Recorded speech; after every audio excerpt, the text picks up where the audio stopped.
Նամակը հեռավոր յուղերից մեկում մի ծեր կին էր ապրում։ Նա մի որդի ուներ, ով հեռացել էր յուղից և մոռացել մորը։ Այդ յուղում մի փոստատար կար, ում ամեն անգամ տեսնելիս կինը հարցնում էր.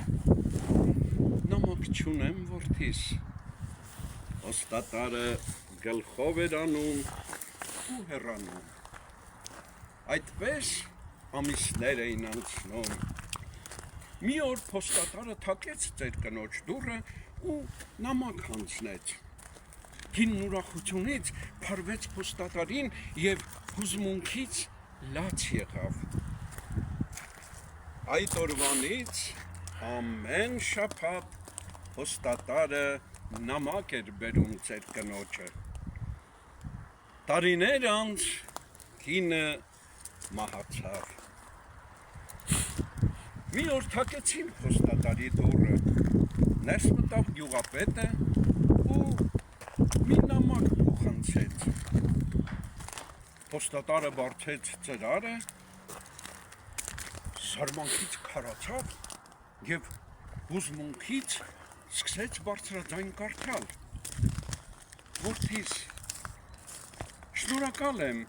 այս տարիների ընթացքում քո ցուցաբերած վերաբերմունքիդ համար։ Քո գրած նամակները ինձ ուժ և սեր էին տալիս։